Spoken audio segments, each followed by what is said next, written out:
नमस्कार। बीएनएम संवाद में आप सबों का हार्दिक स्वागत है।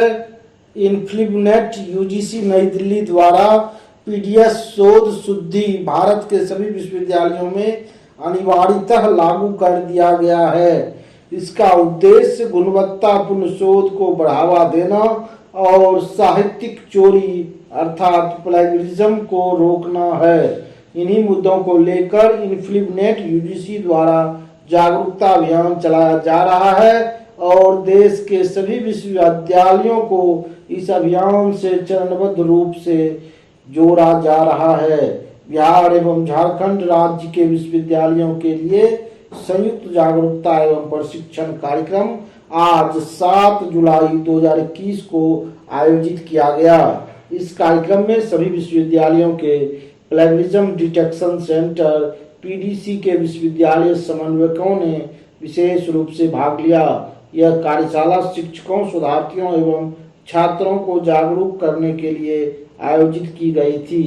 कार्यशाला 2 सत्रों पर आधारित थी।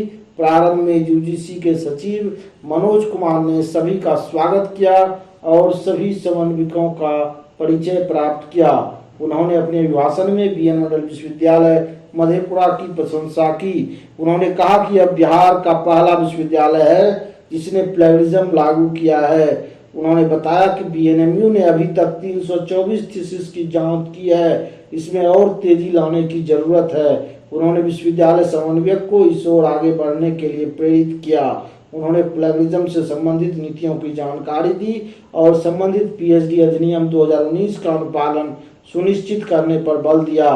उन्होंने सभी विश्वविद्यालयों के समन्वयकों से अपील की कि थीसिस अवार्ड होने के बाद उसे शोध गंगा पर यथाशीघ्र अपलोड कराएं। उन्होंने इस तरह की कार्यशाला का आयोजन विश्वविद्यालयों में भी करवाने की जरूरत बताई। कार्यशाला में बीएन मंडल विश्वविद्यालय मधेपुरा की ओर से समन्वयक पीडीसी सह निदेशक अकादमिक प्रोफेसर डॉक्टर एम.आई. रहमान ने अपनी कई जिज्ञासाएं व्यक्त की और कई संबंधित प्रश्न भी पूछे, जिससे विश्वविद्यालय को इस संबंध में आगे बढ़ने में काफी मदद मिलेगी। कार्यशाला में उपकुल सचिव अकादमिक डॉक्टर सुधांशु शेखर ने भी भाग लिया। एगलैक्टिक इंडिया के समन्वयक डॉक्टर प्रीति ने विस्तार पूर्वक ओरिजिनल सॉफ्टवेयर, जो पहले उरकुंड के नाम से जाना जाता था, पर चर्चा की। मालूम हो कि इसी सॉफ्टवेयर के माध्यम से प्लेगरिज्म की जांच की जाती है। तो इसके संबंध में उन्होंने विस्तार से जानकारी दी।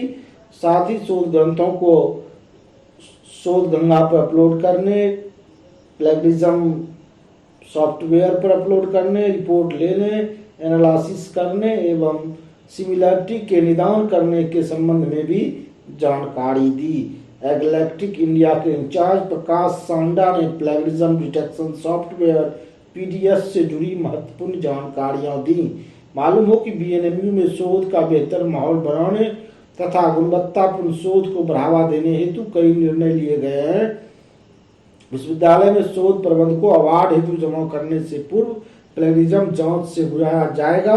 भारत के राजपत्र असाधारण भाग 3 खंड 4 23 जुलाई 2018 के अधिसूचना के आलोक में विश्वविद्यालय के पूर्व स्थापित प्लेगरिज्म डिटेक्शन सेंटर पीडीसी को पुनः क्रियाशील करने का निर्णय लिया गया है।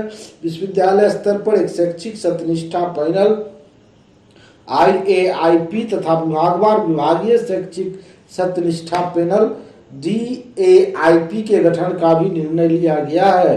यदि शैक्षिक समुदाय का कोई सदस्य उपयुक्त प्रमाण पत्र के साथ संदेह व्यक्त करता है कि किसी दस्तावेज में साहित्यिक चोरी का कोई प्रकरण बनता है, तो वह इस मामले की जानकारी विभागीय शैक्षिक सत्यनिष्ठा पैनल DAIP को देगा। DAIP ऐसी शिकायत की प्राप्ति पर मामले की जांच करेगा तथा अपनी सिफारिश विश्वविद्यालय स्तर पर एक शैक्षिक सत्यनिष्ठा पैनल IAIP को सौंपेगा। IAIP स्वयं भी साहित्यिक चोरी का संज्ञान ले सकता है और नियमानुसार कार्रवाई कर सकता है। आगे विश्वविद्यालय में सभी शोध प्रबंधों को शोध गंगा इन्फ्लिबनेट पर अपलोड करने का भी निर्णय लिया जा चुका है। तो यह विश्वविद्यालय और पूरे देश में शोध की गुणवत्ता को बढ़ाने की दिशा में एक अत्यंत ही महत्वपूर्ण कार्यक्रम था। इस कार्यक्रम में बीएन मंडल विश्वविद्यालय मधेपुरा ने भी अपनी भागीदारी की।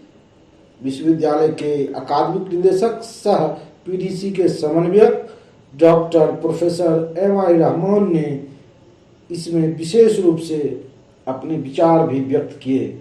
आप सबों का बहुत बहुत धन्यवाद, आभार, नमस्कार। कृपया हमारे YouTube चैनल बीएनयू संवाद को सब्सक्राइब करें और हमारे इस वीडियो को लाइक एवं शेयर करना नहीं भूलें। धन्यवाद।